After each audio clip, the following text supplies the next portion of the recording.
पर्यावरण शिक्षा में हम देखेंगे यूनिट 1 पर्यावरण की मौलिक अवधारणा तथा प्रकृति। इसमें सभी चैप्टर हैं।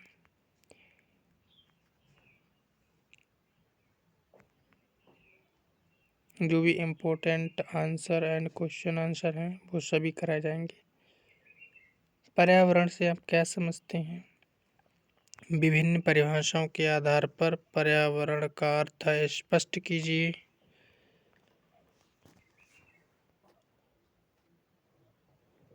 पर्यावरण का अर्थ स्पष्ट कीजिए तथा परिभाषित कीजिए। पर्यावरण के क्षेत्र को स्पष्ट कीजिए। पर्यावरण से आपका क्या अभिप्राय है? पर्यावरण के क्षेत्र का संक्षेप में वर्णन कीजिए। मानव तथा उसके पर्यावरण शब्द की व्याख्या कीजिए। पारिस्थितिक तंत्र की संरचना, कार्य एवं घटकों का वर्णन कीजिए।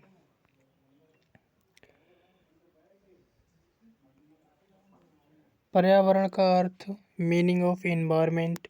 पर्यावरण शब्द अंग्रेजी के एनवायरनमेंट शब्द का हिंदी रूपांतर है।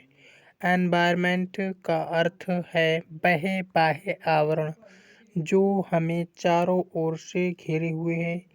पर्यावरण से अभिप्राय उन सभी भौतिक दशाओं तथा तत्वों से लिया जाता है जो हमें चारों ओर से घेरे हुए है। प्रकृति में जैव अजैव यानी निर्जीव और सजीव यानी तत्वों के समुच्चय यानी योग को पर्यावरण कहते हैं।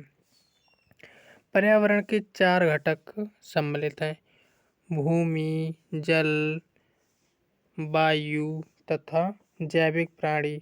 भूमि, जल तथा वायु भौतिक पर्यावरण का निर्माण करते हैं। यानी जो भूमि है, जल है, वायु, ये कौन से भौतिक पर्यावरण का निर्माण करते हैं। जबकि जैविक प्राणी यानी पशु, पक्षी, पेड़ पौधे, मानव जैविक पर्यावरण का निर्माण करते हैं।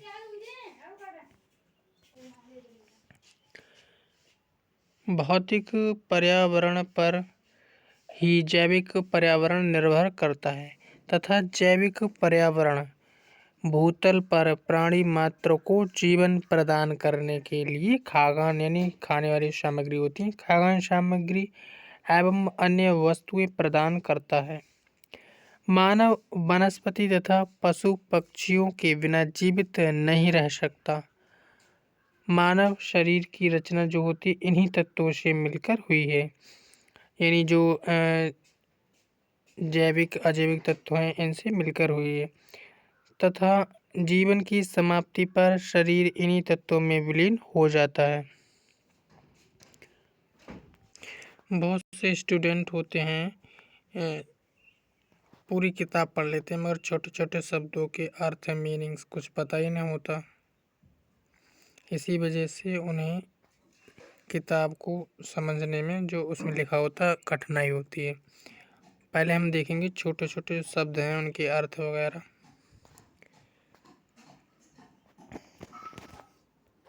पर्यावरण शब्द किन शब्दों से मिलकर बना है?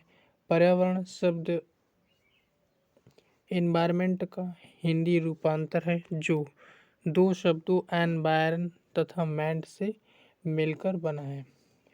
पर्यावरण की एक उचित परिभाषा। पर्यावरण को परिभाषित कीजिए। पारिभाषिक रूप में पर्यावरण शब्द जीवों की अनुक्रियाओं को प्रभावित करने वाली समस्त भौतिक तथा जीवीय परिस्थितियों का योग है। यानी जो पर्यावरण है शब्द यानी जो जीव हैं, जो जीव जंतु रहते हैं उनको उनकी जो अनुक्रिया होती हैं उनको जो प्रभावित करने वाली समस्त भौतिक और जीवीय जो परिस्थितियाँ हैं उनका योग यानी समुच्चय जो योग होता है उसको क्या कहते हैं? पर्यावरण कहते हैं। पर्यावरण के मुख्य घटक कौन कौन से हैं? पर्यावरण के मुख्य घटक 2 हैं: जैव घटक, अजैव घटक। पर्यावरण के प्रमुख कारक कौन कौन से हैं? पर्यावरण के प्रमुख कारक हैं भौतिक कारक, यानी जो भौतिक कारक माते हैं माध्यम, मृदा, वायु, अन्य जीवों का शरीर।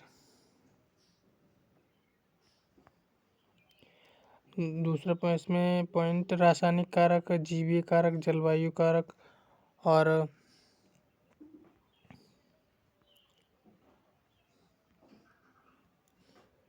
पर्यावरण के कितने प्रकार हैं। पर्यावरण को एक प्रकार लिखिए। पर्यावरण के निम्नलिखित प्रकार हैं: भौतिक अथवा प्राकृतिक पर्यावरण, सांस्कृतिक अथवा सामाजिक पर्यावरण। वायुमंडल का संगठन बताइए, यानी जो वायुमंडल उसमें संगठन, यानी वायु उत्तर में है वायुमंडल में और नाइट्रोजन 78%, ऑक्सीजन 21% तथा शेष यानी बची 1% अन्य गैसें हैं। वायुमंडल में कितनी परतें हैं? वायुमंडल निम्नलिखित 6 परतें हैं: परिवर्तन मंडल, समताप मंडल, ओजोन मंडल, आयन मंडल, क्षोभ मंडल, बहिर्मंडल। प्रकृति में यानी प्रकृति पर्यावरण के कितने अंग हैं? प्राकृतिक पर्यावरण के 4 प्रमुख अंग हैं: जीव मंडल जिसमें जीव रहते हैं, स्थल मंडल यानी जिसमें यानी जो धरती है, वायुमंडल जिससे हम सांस लेते हैं, जलमंडल जो पानी वगैरह है, समुद्र वगैरह, जलमंडल। भौतिक पर्यावरण को कितने समूह में बांटा गया? भौतिक पर्यावरण को 2 समूह में बांटा गया है। भौतिक इसमें है जैव तत्व जिसके अंतर्गत सभी जीव जंतु, मानव एवं वनस्पति सम्मिलित हैं तथा अजैव तत्व जिसके अंतर्गत भूमि है, जल है और वायु आते हैं। यानी जो अजैव तत्व हैं उनके अंदर भूमि, जल, वायु आते हैं और जैव तत्व जिसके अंतर्गत जीव जंतु और मानव आते हैं। पर्यावरण में स्थल मंडलीय घटक कौन कौन से हैं?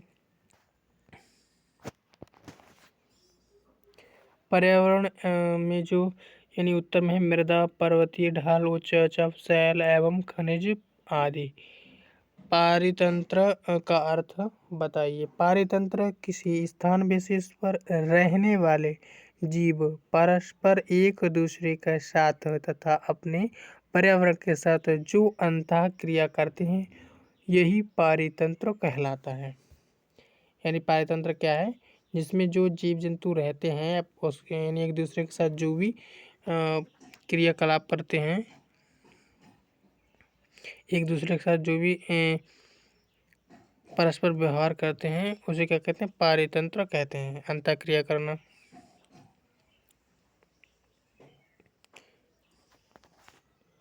इकोसिस्टम शब्द का सर्वप्रथम प्रयोग किसने किया? रायक्लाफॉर्म तथा टैंसले ने किया। और मानव जीवन के 2 पक्ष जो जलवायु द्वारा प्रभावित होते हैं, मानव का स्वास्थ्य और किसी प्रदेश में रह सकने की क्षमता, वस्त्र एवं उसके प्रकार। जैविक घटक के विभिन्न प्रकार। इसमें जैविक घटक के विभिन्न प्रकार हैं। जैविक घटक के विभिन्न प्रकार हैं का उत्पादक,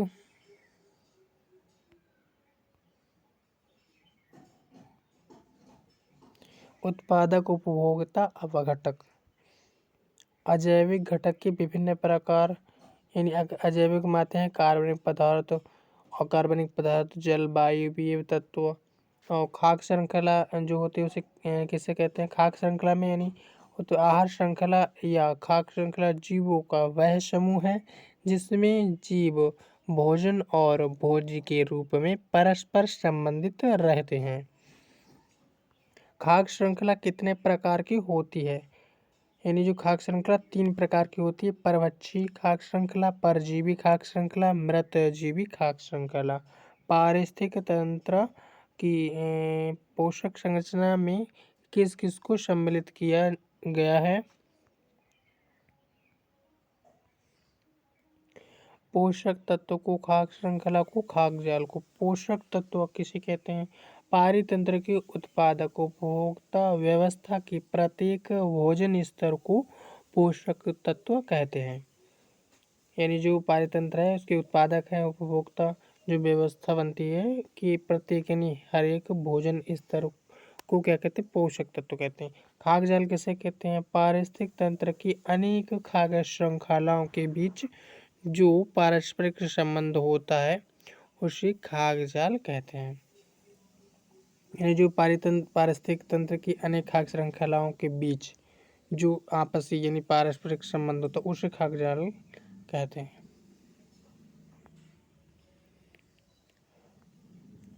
पारितंत्र के घटक बताइए। पारितंत्र के एक घटक का वर्णन कीजिए। तो इसमें पारितंत्र के निम्नलिखित दो घटक हैं, जैविक घटक, अजैविक घटक। जैविक जैविक में जीव जंतु, अजैविक जल यानी जल भूमि वगैरह आते हैं। जैविक घटक जीवधारियों के किसी समुदाय के जीवों में परस्पर पोषण संबंध पाए जाते हैं। किसी भी पारिस्थितिक तंत्र को पोषण के पारस्परिक संबंध के आधार पर निम्नलिखित 3 भागों में विभाजित किया गया है।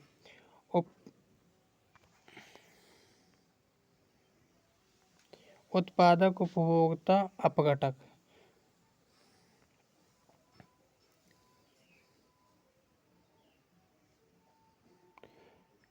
जैविक घटक में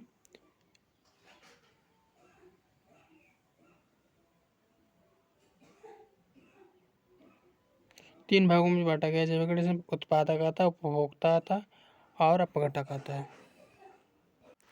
अजैविक घटक में देखते हैं। अजैविक घटक अथवा अजीवी घटक यानी अजैविक अथवा अजीवी पारिस्थितिक तंत्र के अंतर्गत समस्त निर्जीव वातावरण आता है जो जैविक घटकों को नियंत्रित किए रहता है। इसका वर्गीकरण निम्न प्रकार किया जा सकता है। जलवायवीय अथवा भौतिक घटक, अकार्बनिक और कार्बनिक। जैविक घटक को पोषण के आधार पर कितने भागों में बांटा जा सकता है। पोषण के आधार पर जैविक घटक को निम्नलिखित भागों में बांटा जा सकता है। जैविक घटक में उत्पादक, उपभोक्ता, अपघटक। और अजैविक घटक के प्रकार यानी जलवायवीय घटक, अकार्बनिक घटक, कार्बनिक घटक में अजैविक आते हैं। भोजन श्रृंखला से आप क्या समझते हैं। किसी भी पारिस्थितिक तंत्र में जीवधारियों का वह अनुरूप यानी जिसमें ऊर्जा का हस्तांतरण होता रहता है भोजन श्रृंखला कहलाती है।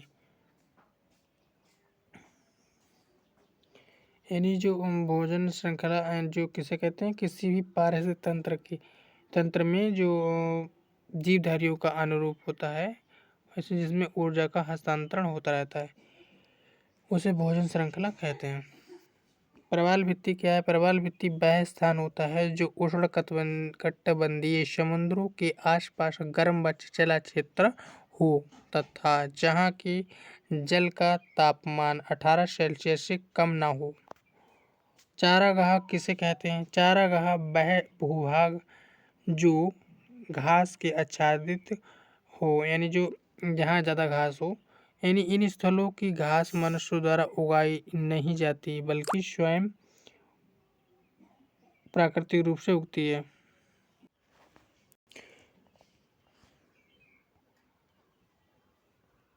पर्यावरण के ज्ञान की आवश्यकता को स्पष्ट कीजिए।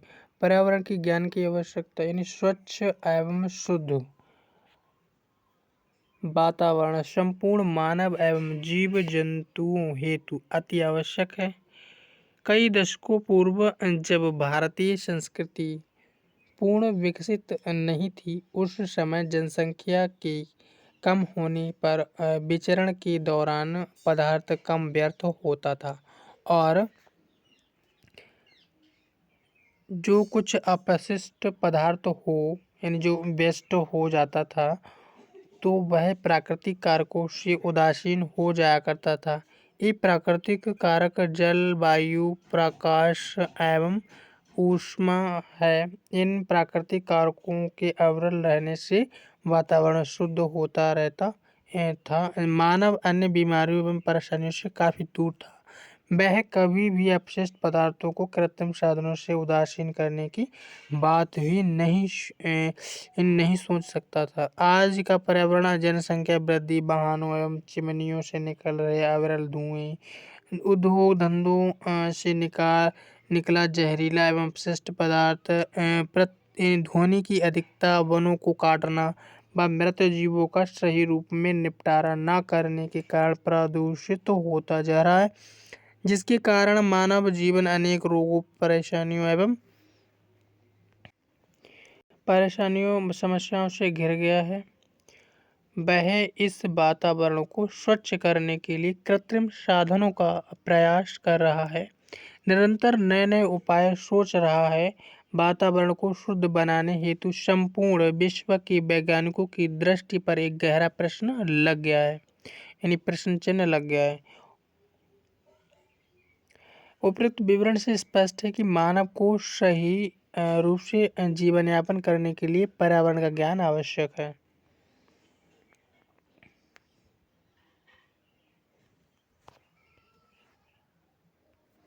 पर्यावरण के प्रमुख तत्व अथवा घटकों का वर्णन कीजिए। पर्यावरण के प्रमुख तत्व अथवा घटक। उत्तर में पर्यावरण के प्रमुख घटक निम्नलिखित दो प्रकार के होते हैं, अजैव और जीवीय घटक। अजैव घटक में इस घटक के तीन उपघटक होते हैं। उपघटक में देखते हैं अकार्बनिक पदार्थ। अकार्बनिक में आते हैं N2PS यानी फास्फोरस, सल्फर, O2H2 तथा H2O। वातावरण में इनका चक्रण होता रहता है। कार्बनिक पदार्थ में इसमें कार्बोहाइड्रेट तथा प्रोटीन आदि पदार्थ सम्मिलित हैं। विभिन्न अकार्बनिक पदार्थ चक्रण द्वारा जीवीय घटक में प्रवेश कर कार्बनिक पदार्थों में बदल जाते हैं। जीव की मृत्यु हो जाने पर कार्बनिक पदार्थ पुनः वातावरण में मिल जाते हैं। अपघटन के फलस्वरूप पुनः अकार्बनिक पदार्थ के रूप में उपलब्ध हो जाते हैं। इस प्रकार से ऑर्गेनिक व इनऑर्गेनिक सब्सटेंस अजैव व जीवीय घटकों को जोड़ने का कार्य करते हैं। जलवायु अंग, इसमें ताप, जल, प्रकाश, वायु, आर्द्रता आदि शामिल होते हैं। जीवीय यह घटक भी तीन उपघटकों में बांटा गया है। जीवीय घटक जो है तीन उपघटकों में बांटा गया। पहला है उत्पादक।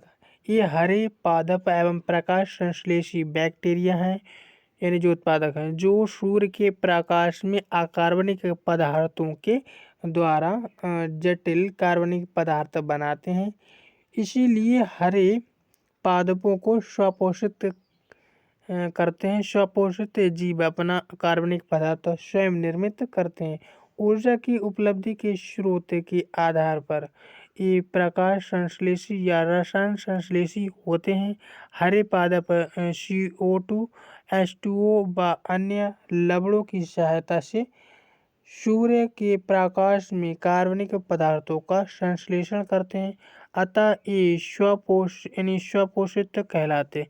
कुछ बैक्टीरिया रसायन संश्लेषी होते हैं जो अकार्बनिक पदार्थों से अपना कार्बनिक भोजन निर्मित करते हैं, जैसे सल्फर व बैक्टीरिया आदि।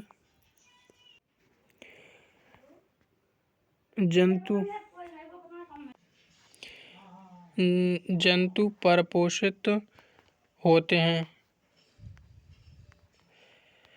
और पौधों द्वारा निर्मित कार्बनिक पदार्थों को अपना भोजन बनाते हैं।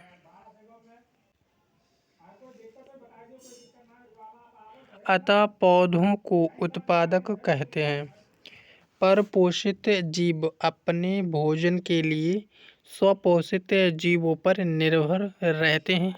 समस्त जंतु, कवक, अधिकांश बैक्टीरिया और कुछ पुष्पीय पौधे परपोषित होते हैं। ये अपना भोजन अन्य जीवित या मृतकों के शरीर से प्राप्त करते हैं। उपभोक्ता जंतु को उपभोक्ता वर्ग में रखा गया है।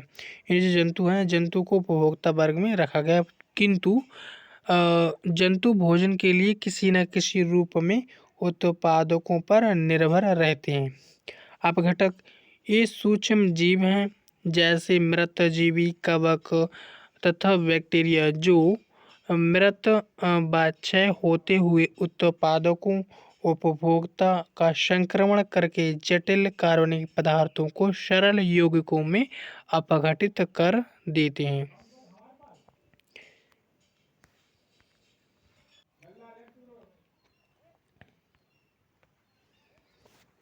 पर्यावरण के विभिन्न प्रकारों का वर्णन। पर्यावरण के निम्नलिखित दो प्रकार हैं। भौतिक अथवा प्राकृतिक पर्यावरण। सामाजिक पर्यावरण, भौतिक अथवा प्राकृतिक पर्यावरण। भौतिक या प्राकृतिक पर्यावरण में स्थलमंडल, जलमंडल और वायुमंडल को सम्मिलित किया जाता है। इसके साथ ही इनमें जैवमंडल को भी शामिल किया जाता है, जिनका सीधा जिनका सीधा प्रभाव मनुष्य तथा उसकी प्रक्रियाओं पर पड़ता है। भूतल पर विभिन्न क्षेत्रों और स्थानों की स्थिति, जलवायु, मिट्टी, भूसंरचना, प्राकृतिक वनस्पति तथा जीव जंतुओं और जल संसाधनों में पर्याप्त विभिन्नता होती है। और भिन्न भिन्न पर्यावरण का प्रभाव भी मानव जीवन पर भिन्न भिन्न रूप में दिखलाई पड़ता है। ग्लोब पर कुछ क्षेत्र ऐसे हैं जो एक दूसरे से काफ़ी दूरी पर स्थित हैं, लेकिन भू संरचना या जलवायु की समानता होती है। और उनसे मानव के रहन सहन के ढंग, कृषि व्यवसाय भी एक दूसरे से मिलते जुलते होते हैं। समांगता के इन प्रदेशों में व्यवसाय की भिन्नता भी देखी जा सकती है। भौतिक पर्यावरण के ये तत्व मानव जीवन तथा उनके क्रियाकलापों को प्रभावित करते हैं, परंतु ये मानव द्वारा निर्मित नहीं है, अपितु मानव की प्रकृति दत्त निःशुल्क उपहार है।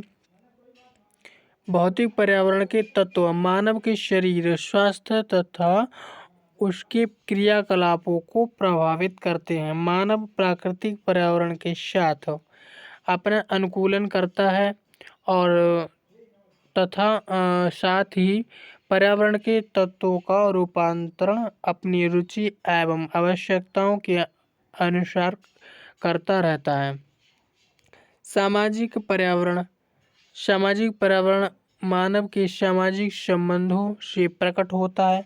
मानव के जीवन के समस्त कार्य सामाजिक पर्यावरण के कार्य क्षेत्र में आते हैं। सामाजिक पर्यावरण के क्षेत्र से हम सामाजिक, आर्थिक, राजनीतिक, आध्यात्मिक और शारीरिक सभी संबंधों को शामिल करते हैं। मानव स्वभाव से ही सामाजिक प्राणी है। वह समाज के बिना जीवित नहीं रह सकता। परिवार में सभी प्रकार के संबंध, पिता पुत्र, भाई बहन, पति पत्नी इत्यादि सामाजिक पर्यावरण के अंग हैं। इसके अलावा समुदाय के संबंध, धर्म के आधार पर संबंध, जाति संबंध, राष्ट्रीय तथा अंतर्राष्ट्रीय संबंध सभी सामाजिक पर्यावरण के अंग हैं। पारिस्थितिकी उत्पादन तथा उत्पादकता क्या है, संक्षेप में स्पष्ट कीजिए। पारिस्थितिकी उत्पादन एवं उत्पादकता हरे भरे पौधे तथा वृक्ष सौर ऊर्जा का उपयोग करके कार्बन डाइऑक्साइड तथा पानी को कार्बोहाइड्रेट तथा अन्य जैविक रासायनिक परमाणुओं में बदल देता है। इस प्रक्रिया में सूर्य प्रकाश की ऊर्जा भोजन तथा रासायनिक ऊर्जा में बदल जाती है, जिसमें प्रकाश संश्लेषण या कार्बन स्वांगीकरण जिसे जो प्रकाश संश्लेषण या कार्बन स्वांगीकरण कहते हैं। हरे पौधे अपना भोजन स्वयं उत्पन्न करते हैं, उसे प्राथमिक उत्पादक कहते हैं। यह दो प्रकार के होते हैं, भौतिक तथा रासायनिक। प्राथमिक उत्पादकों में हरापन क्लोरोफिल के कारण होता है। हरे पौधे अपना भोजन स्वयं तैयार कर लेते हैं, उन्हें प्राथमिक उत्पादक अथवा स्वजीवी कहते हैं। पारिस्थितिक तंत्र में हरे पौधे तथा वृक्ष स्वयं भोजन का उत्पादन करते हैं। आपको स्क्रीनशॉट लेकर यहाँ पे पढ़ लेना है, वैसे तो बहुत टाइम लगा पढ़ने में, खास इम्पोर्टेंट नहीं है, देख लेना।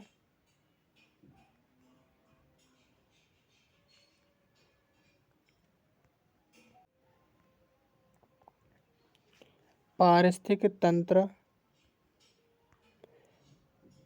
या पारितंत्र से आप क्या समझते हैं, संक्षेप में वर्णन कीजिए। पारिस्थितिक तंत्र अथवा पारितंत्र का अर्थ भौतिक पर्यावरण तथा उसके प्रभाव में रहने वाले सभी जीव जो एक दूसरे से परस्पर संबंधित होते हैं। इस पारस्परिक संबंध को पारितंत्र या पारिस्थितिक तंत्र कहते हैं। दूसरे शब्दों में हम कह सकते हैं कि जीव तथा वातावरण मिलकर एक जैव वैज्ञानिक इकाई बनाते हैं। जीव व अजीव वस्तुएं परस्पर क्रिया करके आत्मनिर्भर इकाई बनाते हैं। उदाहरण के लिए समुद्र जल में रहने वाले जीव समुद्र के जल की विशेषताओं के साथ मिलकर समुद्र का पारितंत्र बनाते हैं। यह सभी घटक अर्थात भौतिक व परस्पर जैविक क्रिया यानी क्रिया प्रतिक्रिया करते हैं, जिसके कारण एक परस्पर संतुलन बना रहता है और जीव अपना चक्रण पूरा करता है।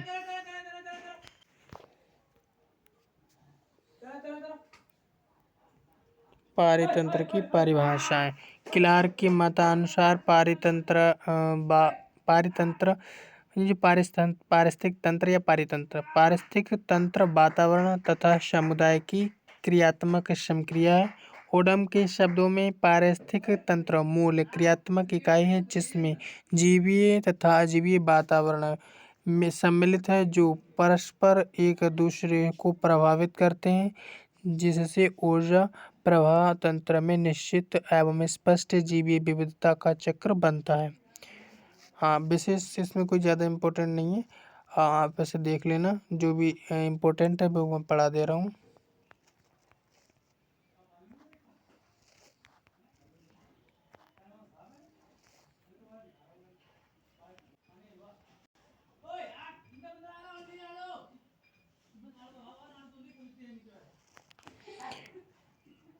पारिस्थितिक तंत्र के घटक।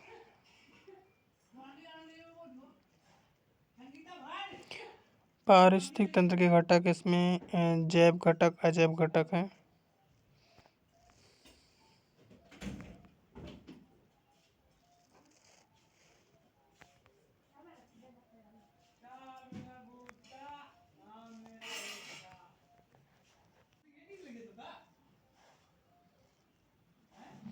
जल वायवीय तत्व में जो होते हैं इसमें क्या आता है, इसमें ताप आता है, जल, प्रकाश, वायु, आर्द्रता आदि सम्मिलित हैं।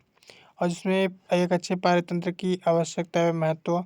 यानी अच्छे पारितंत्र की आवश्यकताएं जो हैं पारितंत्र की, एक अच्छे व संतुलित पारिस्थितिक या पारितंत्र के निम्नलिखित आवश्यकताएं। पारितंत्र के आवश्यक घटक अजैविक पदार्थ, उत्पादक, उपभोक्ता और विघटक अवश्य रहने चाहिए।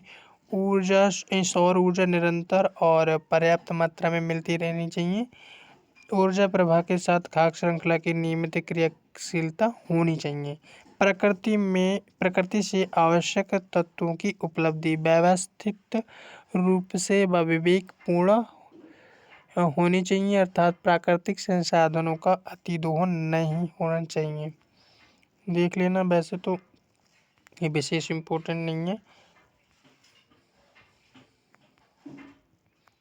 फिलहाल आप पढ़ के ही जाना पेपर में। पारिस्थितिक तंत्र की कार्यप्रणाली क्या है? इस पारितंत्र में उत्पादक एवं उपभोक्ता का विशिष्ट विन्यास पाया जाता है, जिसमें प्रत्येक भोजन स्तर एक पोषण स्तर का प्रतिनिधित्व करता है। यानी जो आहार पोषण विशिष्ट पदानुक्रम में संपन्न होता है।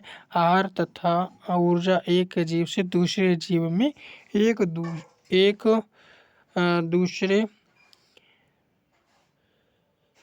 एक विशेष श्रृंखला के रूप में स्थानांतरित होते हैं, जिसे आहार श्रृंखला कहते हैं, तथा जिस बिंदु पर एक जीव से ऊर्जा दूसरे जीव में स्थानांतरित होती है उसे पोषण स्तर कहते हैं।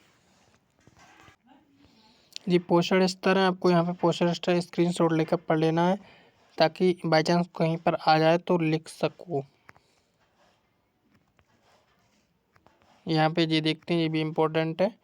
खाद्य श्रृंखला से आप क्या समझते हैं? खाद्य श्रृंखला से आप खाद्य जालों का संक्षेप में वर्णन कीजिए। खाद्य जाल का अर्थ।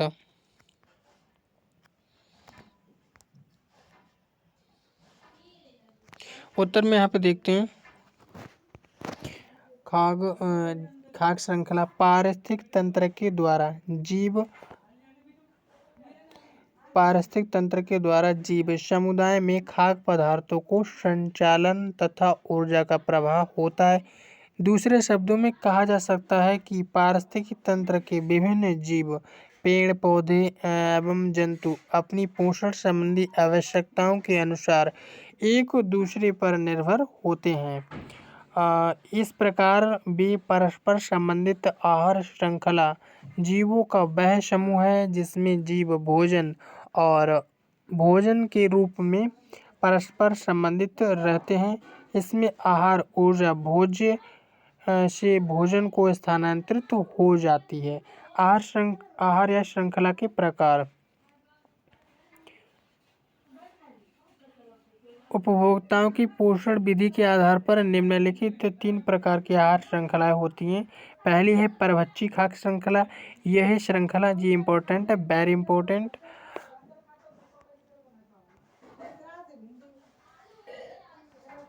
परभक्षी खाद्य श्रृंखला, यह श्रृंखला शाकाहारी जंतुओं से प्रारंभ होती है। प्रत्येक चरण के साथ साथ परभक्षी जंतुओं के शरीर का आकार भी बढ़ता जाता है। इसमें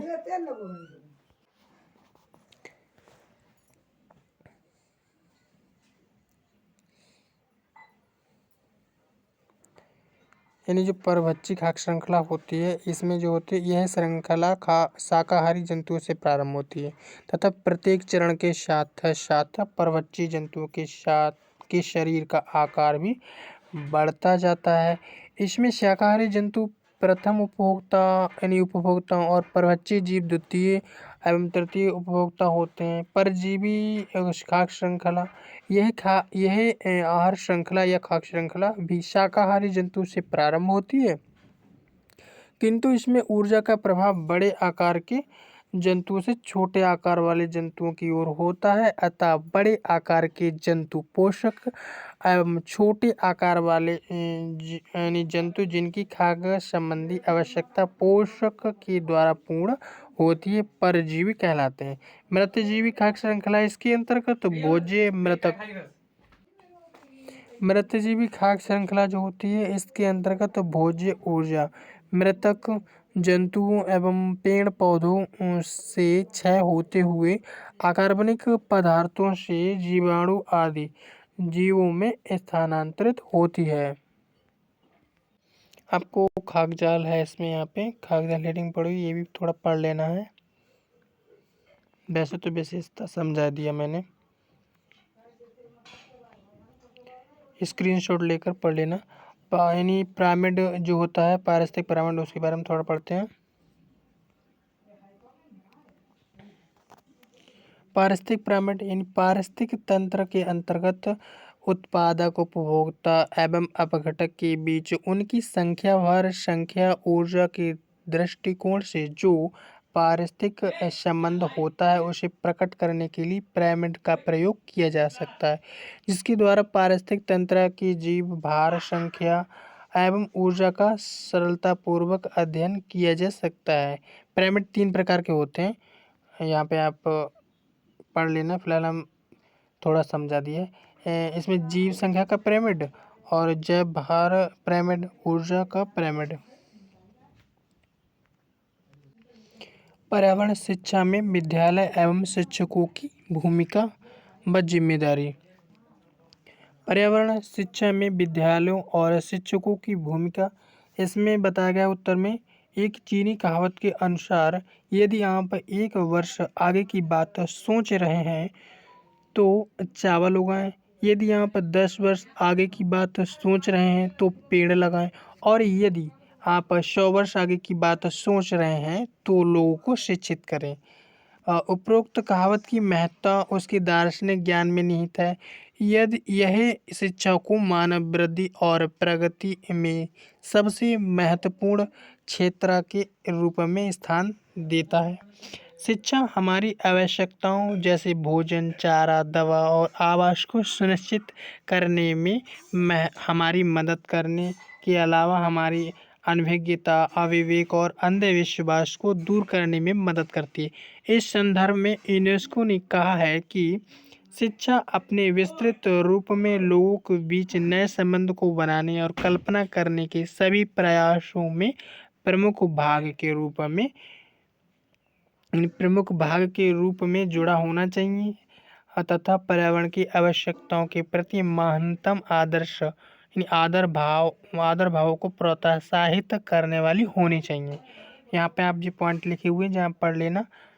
वैसे तो समझा दिया है, स्क्रीनशॉट लेकर समझ लेना।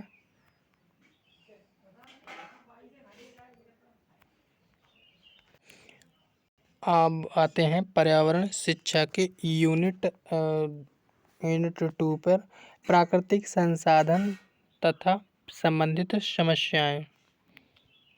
इसमें पढ़ते हैं इम्पोर्टेंट चीज़ें इसमें से, और पहले चैप्टर से जरूर आएगा।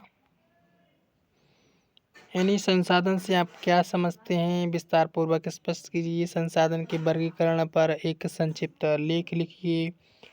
संसाधन क्या है, विस्तृत विवेचना कीजिए। संसाधन के वर्गीकरण को स्पष्ट कीजिए। देखते हैं इसमें संसाधनों का अर्थ। उत्तर में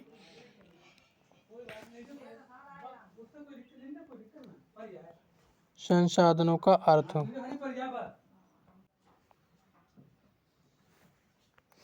मानव जीवन का अस्तित्व, प्रगति एवं विकास संसाधनों पर निर्भर है।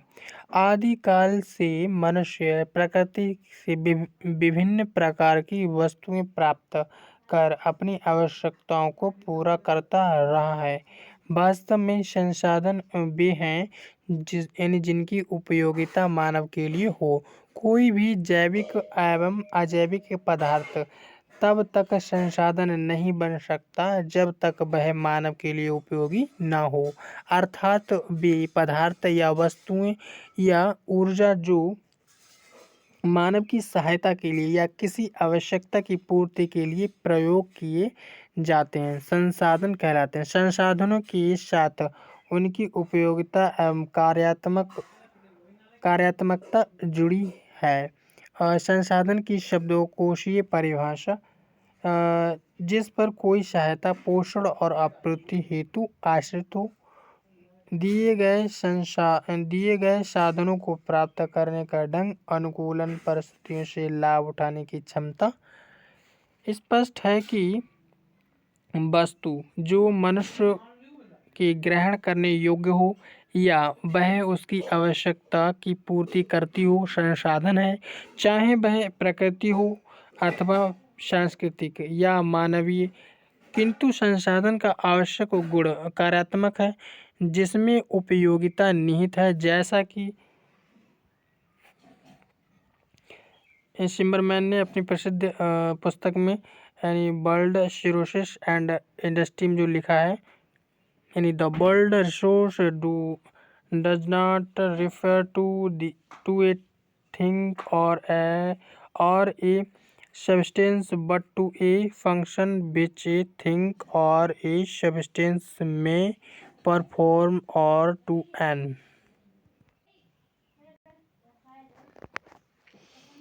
प्राकृतिक संसाधनों से आप क्या समझते हैं, इनके संरक्षण की विस्तार पूर्वक विवेचना कीजिए। प्राकृतिक संसाधन क्या हैं, प्राकृतिक संसाधन के चरण को विस्तार से समझाइए।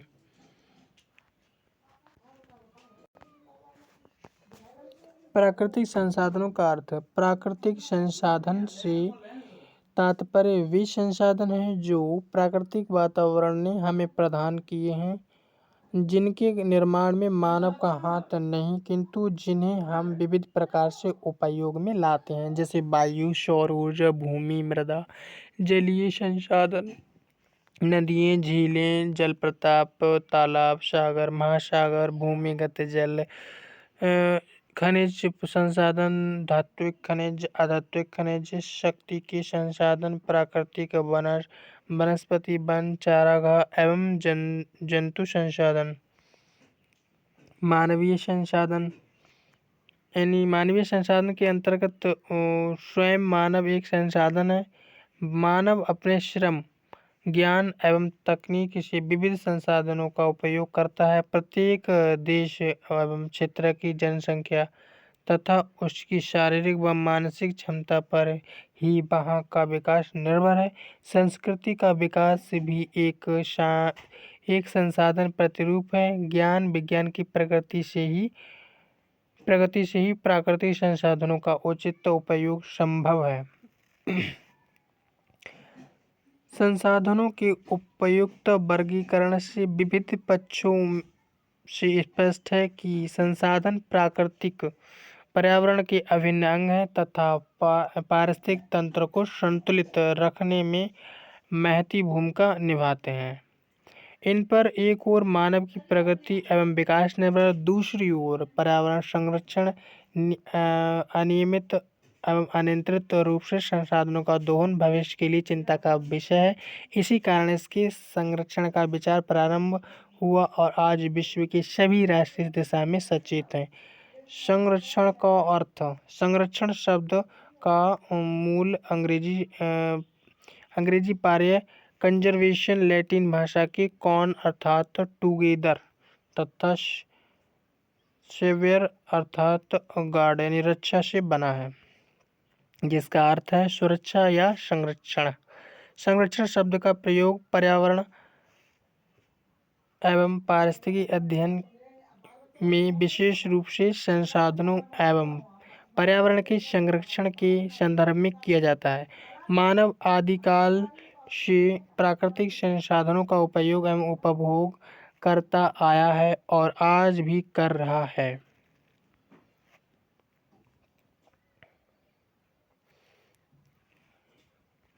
स्क्रीनशॉट लेकर समझ लेना है।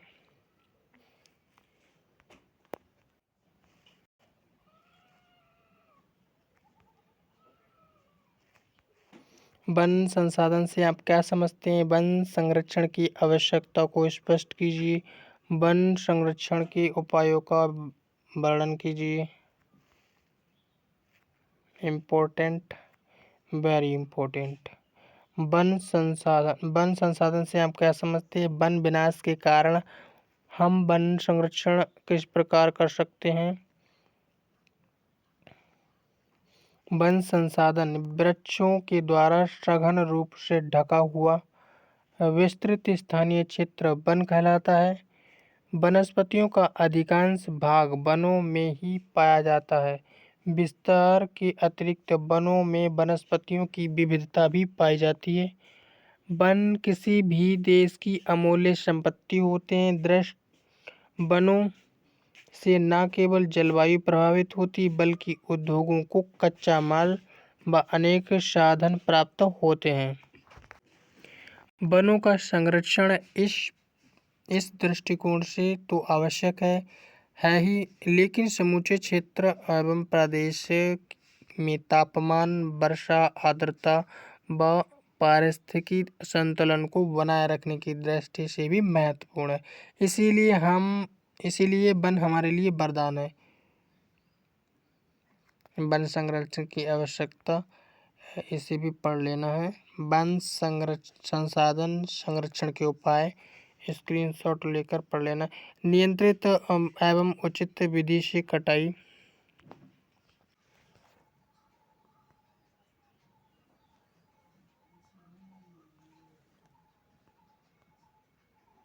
स्क्रीनशॉट लेकर पढ़ना। वनों का आग से बचाव।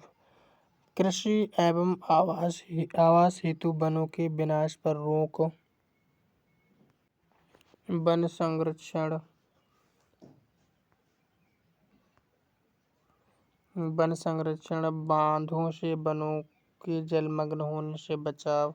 वनों का पर्यटन स्थल के रूप में विकास।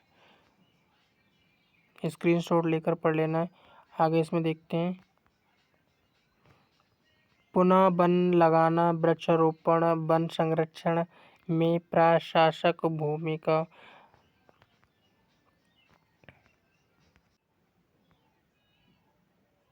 सामाजिक एवं स्वयंसेवी संस्थाओं द्वारा वन संरक्षण एवं वृक्षारोपण जैसे कार्यक्रम मात्र सरकारी नियमों अथवा प्रशासन से ही सफल हो यह संभव नहीं, अपितु इसके लिए जन चेतना या सामाजिक चेतना जागृत करना आवश्यक है। जब समाज का प्रत्येक व्यक्ति यह अनुभव करे कि वह उसके साथ तथा भविष्य की पीढ़ियों के लिए आवश्यक है, तो संरक्षण स्वतः होने लगेगा। स्क्रीनशॉट लेकर आपको पढ़ लेना, यहाँ पे जो भी इम्पोर्टेंट है वो मैंने समझा दिया है।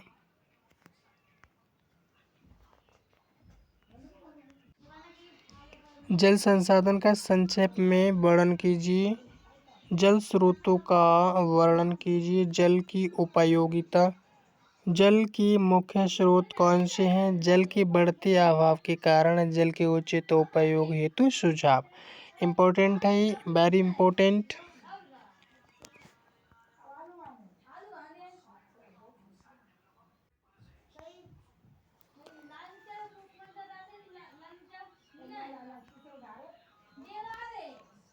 जल संसाधन प्रकृति द्वारा प्रदत्त किए गए संसाधनों में वायु के उपरांत जल का महत्वपूर्ण स्थान है। जल प्राणी जीवन के लिए अनिवार्य तथा उपयोगी है। जीवन के लिए जल अपरिहार्य है। यह न केवल प्राणियों के लिए अपितु वनस्पति जगत के जीवन का भी आधार है। जल ब्रह्मांड में जीव के अस्तित्व का कारक है। जिन ग्रहों पर जल नहीं है वहाँ जीवन भी नहीं है।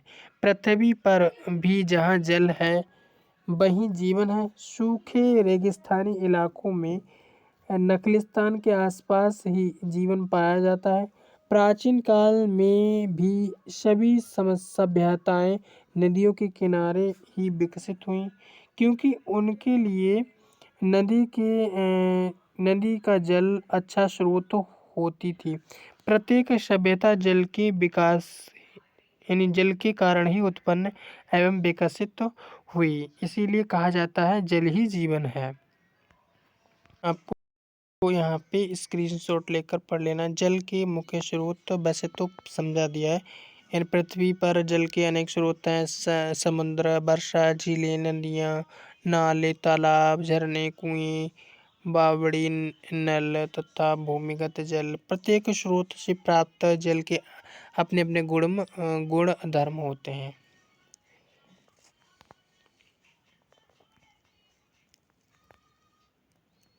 जल की उपयोगिता यानी जल प्राणी तथा वनस्पति दोनों के लिए ही उपयोगी है। और वनस्पति जगत मिट्टी में मिले खनिज लवणों को जल में घुलने के कारण जड़ों द्वारा अवशोषित कर अपना भोजन प्राप्त करता है, तथा जल के कारण ही वनस्पति के तंत्रिका तंत्रों में विभिन्न रसों का संचलन होता है। आपको यहाँ पे स्क्रीनशॉट लेकर पढ़ लेना, वैसे तो इम्पोर्टेंट है। ऊर्जा संसाधन की विवेचना। ऊर्जा संसाधन गैर परंपरागत ऊर्जा के स्रोत का वर्णन। गैर परंपरागत ऊर्जा के स्रोत का वर्णन कीजिए। ऊर्जा संसाधन क्या है? ऊर्जा संसाधनों को वर्गीकृत करो। हम ऊर्जा संसाधनों का संरक्षण कैसे करें और ऊर्जा के वैकल्पिक स्रोत का प्रयोग करें।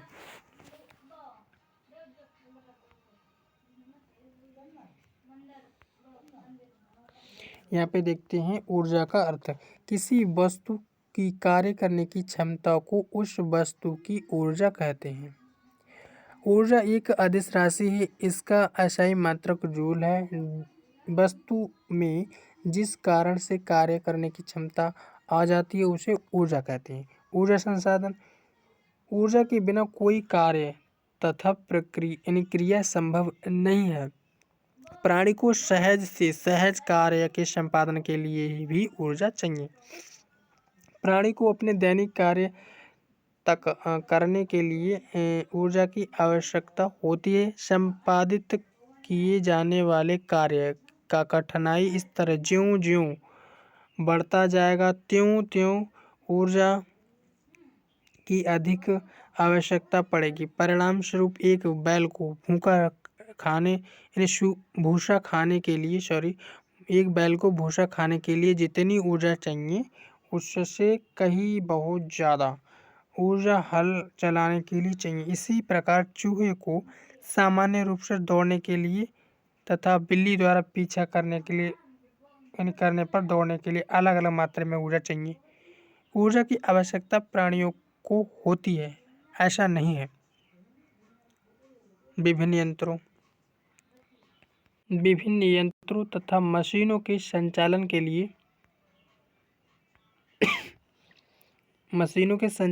लिए भी ऊर्जा की आवश्यकता पड़ती है। आपको यहाँ पर स्क्रीनशॉट लेकर समझ लेना है, जो इम्पोर्टेंट वो समझा दिया मैंने। ऊर्जा की प्रकृति। ऊर्जा अपनी प्रकृति में सदैव गति में होती है। इसी गतिमान प्रकृति के कारण ऊर्जा अपनी मूल स्रोत से निकलकर विभिन्न तत्वों में होती हुई अंतिम लक्ष्य तक पहुँचती है।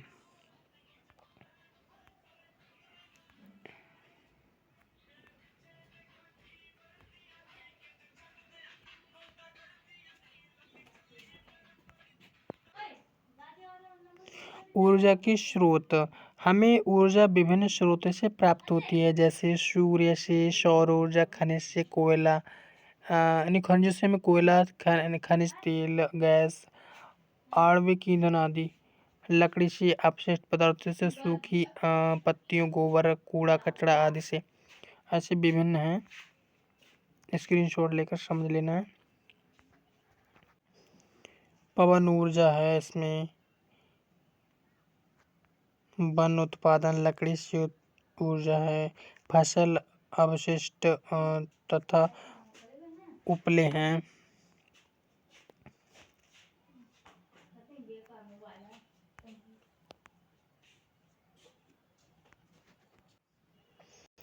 वनों के उन्मूलन के क्या कारण हैं? वनोन्मूलन अथवा वन विनाश के कारणों का वर्णन। वन विनाश के प्रमुख कारक अथवा कारण।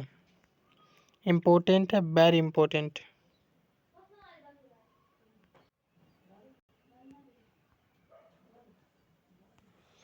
वनों में आग लगना, वनों से अंधाधुंध वृक्षों को काटना, यानी इसमें यहाँ पे कीड़ों मकोड़ों तथा रोग का प्रभाव। स्क्रीनशॉट लेकर पढ़ लेना, यहाँ पे ज़्यादा इम्पोर्टेंट नहीं है फिलहाल, लघु आंसर है। मानव जीवन में वनों की कटाई के प्रभावों की संक्षेप में विवेचना।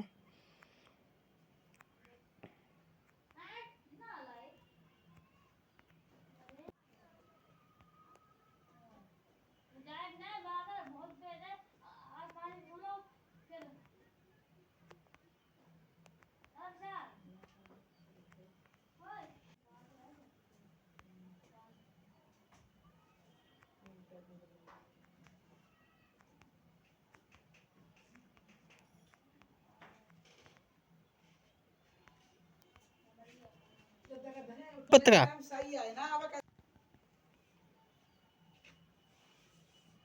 मनुष्य और पर्यावरण पर खनन के प्रभाव का उल्लेख। मनुष्य और पर्यावरण पर खनन के प्रभाव, ये भी इम्पोर्टेंट है।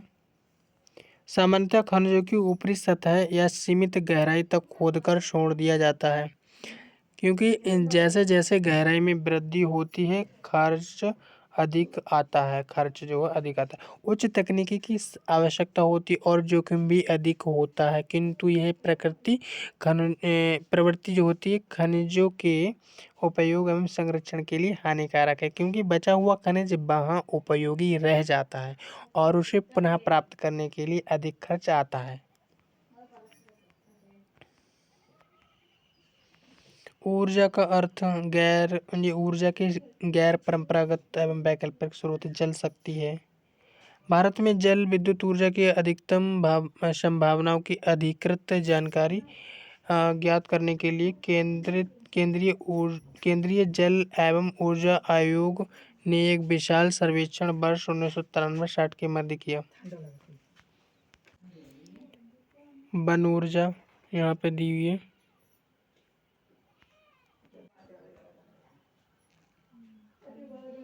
वन उत्पादन, लकड़ी से ऊर्जा, फसल अपशिष्ट व उपले।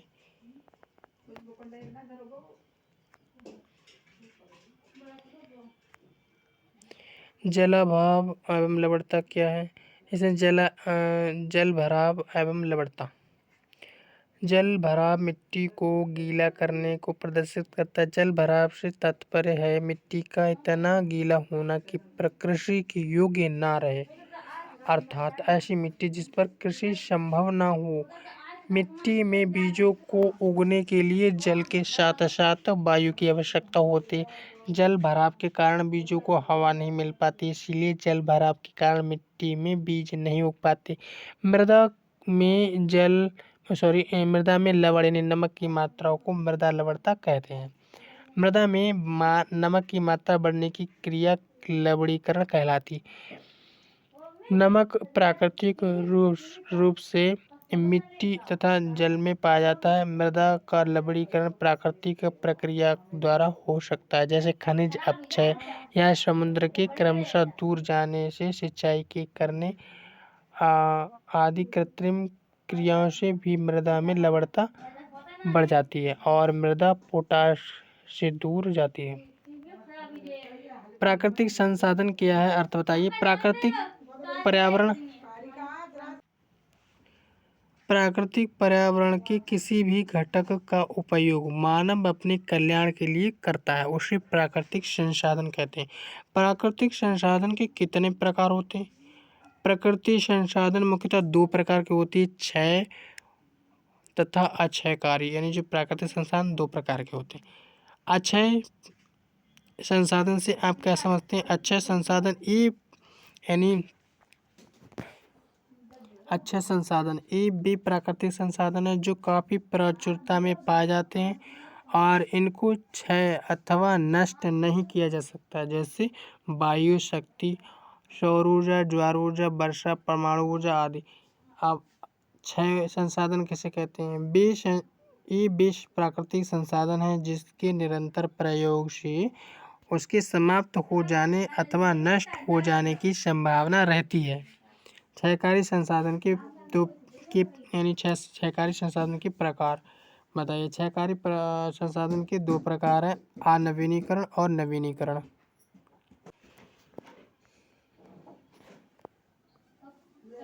अनवीनीकरण संसाधन क्या है, समझाइए। ये वे संसाधन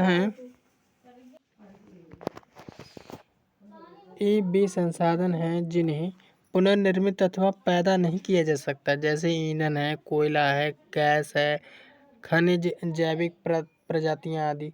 और कणों की संरचना की दृष्टि से मिट्टियां कितने प्रकार की होती हैं? कणों की संरचना की दृष्टि से मिट्टियां 3 प्रकार की होती हैं, चीका मिट्टी, बलुई मिट्टी, दोमट मिट्टी। FRI का पूरा नाम है फॉरेस्ट रिसर्च इंस्टीट्यूट। वनों के दो लाभ लिखिए। वनों के दो लाभ हैं, वनों में अनेक प्रकार के औषधीय पौधे होते हैं और जो दवाइयों के निर्माण में प्रयोग किए जाते हैं। प्रथम विश्व खाद्य सम्मेलन कब हुआ? 1974 में हुआ। BOD का पूर्ण रूप क्या है? आवश्यक जैविक ऑक्सीजन यानी बायोलॉजिकल ऑक्सीजन डिमांड, BOD का अर्थ। ताजमहल को मुख्यतः किस गैस से खतरा है? सल्फर डाइऑक्साइड से। किसने इसमें ऊर्जा के दो नवीनीकरण स्रोत, ऊर्जा के हैं दो नवीनीकरण स्रोत, वायु ऊर्जा, सौर ऊर्जा। किसने चिपको आंदोलन को आरंभ किया और क्यों इस आंदोलन को संचालित किया? चिपको आंदोलन की शुरुआत 1972-73 में चमोली जिले में गोपेश्वर नामक स्थान पर 23 वर्षीय गौरा देवी तथा गायत्री देवी के द्वारा की गई। इस आंदोलन का उद्देश्य पर्वतीय क्षेत्रों में वन कटान के ठेकों को रोकना था। ये इम्पोर्टेंट है, 2019 और 2020-21 में आया।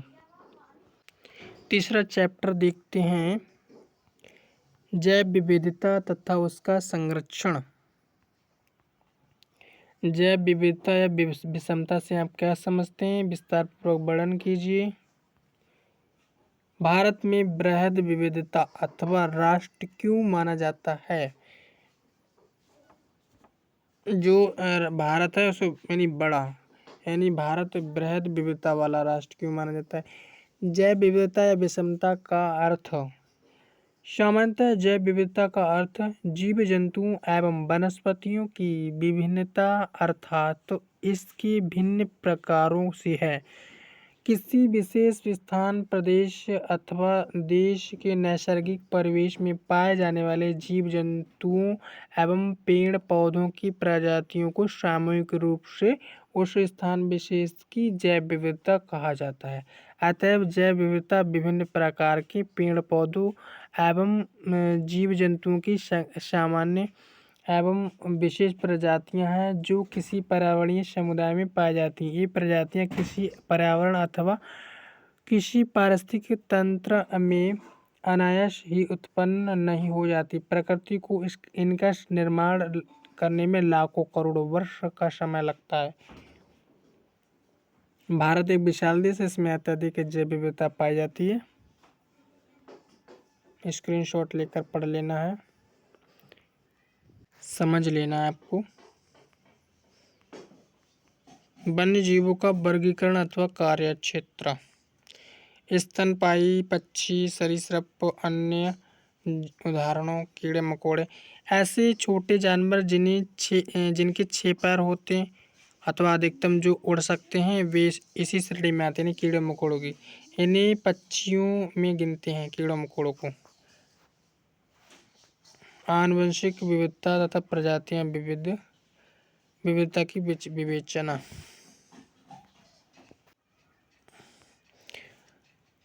आनुवंशिक विविधता का संरक्षण एक महत्वपूर्ण पर्यवेक्षी प्राथमिकता क्यों, विस्तार से विवेचना कीजिए। आनुवंशिक विविधता का संरक्षण मनुष्य की विविध गतिविधियों के कारण वन्य वनस्पति तथा जंतुओं की अनेक प्रजातियां नष्ट हो रही हैं। कुछ जातियां जो नष्ट हो चुकी हैं और वे आज विलुप्त हैं। इसीलिए जैव विविधता का संरक्षण आज की सबसे बड़ी आवश्यकता है। इसके संरक्षण के लिए संयुक्त राष्ट्र संघ द्वारा प्रमुख रूप से 2 योजनाएं बनाई गई। इन योजनाओं को इन सिटू तथा एक्स सिटू संरक्षण योजना कहा जाता है। इस योजनाओं को हम निम्नलिखित रूप से स्पष्ट कर सकते हैं। इन सिटू संरक्षण योजना का है, स्क्रीनशॉट लेकर आपको पढ़ लेना है और आगे पढ़ाते हैं। संरक्षित क्षेत्रों के माध्यम से संरक्षण और राष्ट्रीय उद्यान। ये वन्य जीवों के संरक्षण हेतु प्राकृतिक स्थल हैं, जो राष्ट्रीय उद्यान होते हैं। वन्य जीव अभ्यारण्य, ये ऐसे प्राकृतिक क्षेत्र हैं जहाँ पर केवल जंतुओं को ही संरक्षण प्रदान किया जाता है।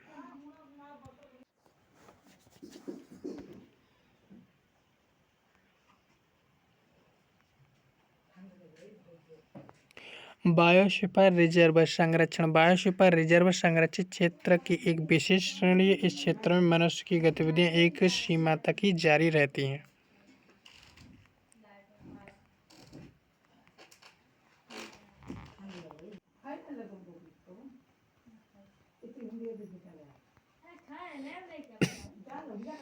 जीन बैंक द्वारा संग्रहण। जीन बैंक में संबंधित पादपों के जीन का संग्रहण किया जाता है, अर्थात जीन बैंक उपयोगी और महत्वपूर्ण पौधों की जर्म प्लाज्म को सुरक्षित रखता है। परागणों का संग्रहण। परागण पौधों के नर युग्म होते हैं। टिश्यू कल्चर द्वारा संरक्षण। जर्म प्लाज्म को आजकल टिश्यू कल्चर की तकनीक द्वारा सुरक्षित रखा जा सकता है।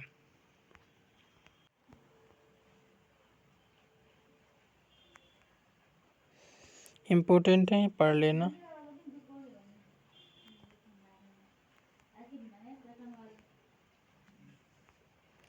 आज के समय में जल प्रबंधन की त्वरित आवश्यकता क्यों है? जल विभाजन, प्रबंधन एवं वर्षा जल संचयन विस्तार से समझाइए। समस्त जीवधारियों के लिए जल परमावश्यक है। जल के बिना कोई भी जीवन संभव नहीं है। जीवित प्राणियों में जल का महत्व अनेक रूपों में है। जीवधारियों के अतिरिक्त अजैव घटकों में भी जल का महत्व कम नहीं है।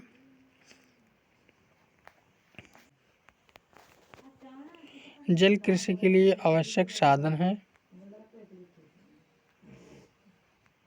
वर्तमान समय में जल संरक्षण की प्रासंगिकता। जल ही जीवन है, जीवन का जनक और पोषक भी है। स्क्रीनशॉट लेकर पढ़ लेना। वैसे तो विशेष जो इम्पोर्टेंट है वो मैंने समझा दी है। जैव विविधता विषमता की विशेषताएं। जैव विविधता की विषमता विशेषताएं।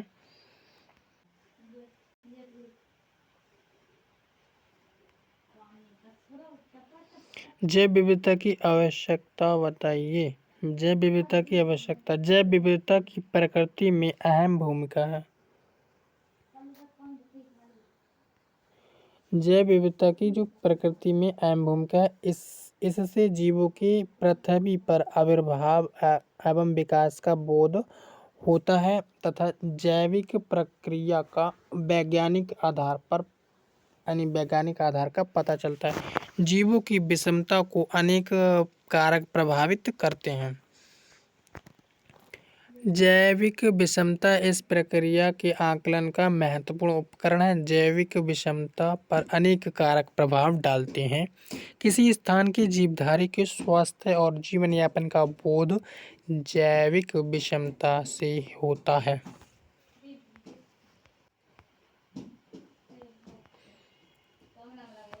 आपको पढ़ लेना है स्क्रीनशॉट लेकर।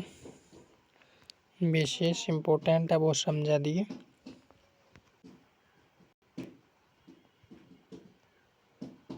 वन्य जीवों के लाभ। इसमें हमें विविध प्रकार के उपयोगी वस्तुएं मिलती हैं। बाल, खाल, हड्डियां, पंख, औषधियां जो वन्य जीव होते हैं।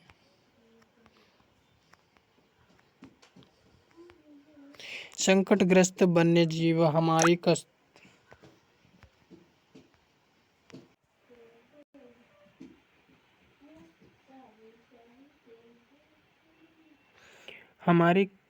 करतूतों से कई वन्य जातियां विलुप्त हो चुकी हैं। वैसे ये इम्पोर्टेंट नहीं है, आप पढ़ सकते हो। संकटग्रस्त, विलुप्तमान, दुर्लभ, संकटतापन्न जानवर।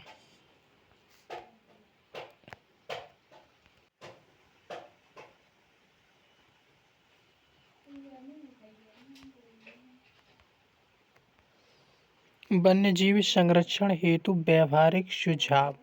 राष्ट्रीय एवं अंतर्राष्ट्रीय स्तर पर वन्यजीव संरक्षण हेतु किए जा रहे प्रयासों का कुछ संक्षिप्त विवरण ऊपर दिया गया है। लेकिन दिन प्रतिदिन के लिए क्या कारणीय, क्या अपेक्षित, उस हेतु सुझाव शामिल। राष्ट्रीय उद्यान में वन्य अभयारण्य की संख्या और निर्धारित क्षेत्रफल में वृद्धि कर वन्य जीवों के संरक्षण में रुचि ली जानी चाहिए। आपको स्क्रीनशॉट लेकर पढ़ लेना।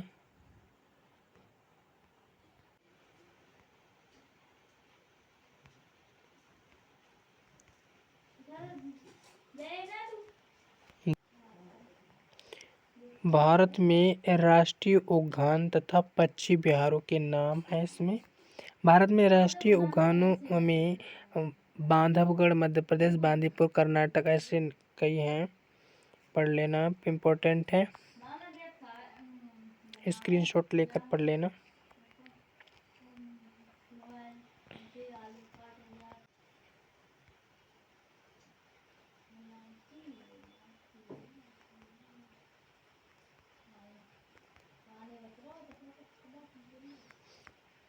जैव विविधता को परिभाषित कीजिए। किसी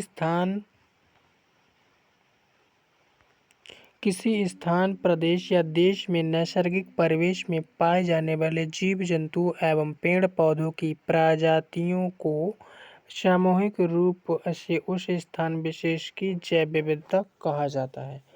वैज्ञानिकों के अनुसार पृथ्वी पर कितनी प्रजातियां हैं? पृथ्वी पर लगभग 30 लाख प्रजातियां हैं। उष्ण प्रदेशों एवं शीत प्रदेशों में पाए जाने वाले कीड़ों मकोड़ों की संख्या में कितना और क्यों अंतर पाया जाता है? उष्ण प्रदेशों में शुद्ध जल में पाए जाने वाले कीड़ों मकोड़ों की संख्या शीत प्रदेशों की अपेक्षा 3 से 6 गुना अधिक पाया जाता है। इससे इसका प्रमुख कारण भौगोलिक दशाओं की विभिन्नता है। प्रजातियां विविधता से क्या आशय है? प्रजातियां विविधता इसके अंतर्गत एक ही जाति में पाए जाने वाली विभिन्न प्रजातियां आती हैं। यह विविधता जीन की विविधता है, यानी जीन यह सब विविधताओं का उद्गम है। देश में वन्य जीव संरक्षण यानी अधिनियम कब लागू हुआ? 1972 में वन्य जीव या संरक्षण अधिनियम लागू हुआ। प्रजाति विलुप्तीकरण के कारण वातावरण परिवर्तन, व्यापारिक कृषि, प्रदूषण, विदेशी प्रजातियों का आगमन। हॉटस्पॉट क्या है? यह वह क्षेत्र है जहाँ किसी समय वनस्पतियों व जंतुओं की अत्यधिक संख्या व विविधता पाई जाती है। सर्वाधिक जैव विविधता कहाँ पाई जाती है? उष्णकटिबंधीय जंगलों में। जैव विविधता ह्रास के कारण क्या है?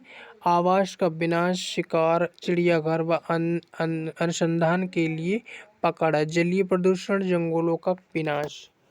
वन विनाश के कोई दो कारण: अनियंत्रित शोषण, कृषि के स्रोत हेतु वनों को काटना।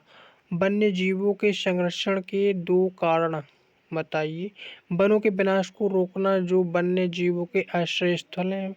वन्य जीवों को शिकार पर पूर्णतया रोक लगाना। हमारे देश में कितने वन्यजीव अभयारण्य एवं राष्ट्रीय उद्यान है? हमारे देश में 520 वन्यजीव अभयारण्य तथा 120 राष्ट्रीय उद्यान है।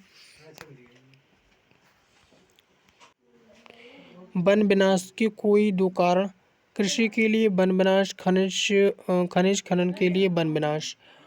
वन्य जीवों के विलुप्त होने के दो कारण: पशुओं का मांस, हड्डी, सींग आदि के लिए शिकार, कुछ प्रजातियों का निर्यात। भारत में वन्य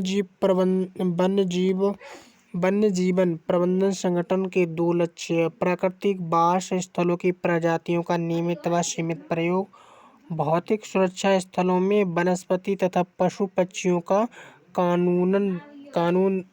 कानून द्वारा संरक्षण।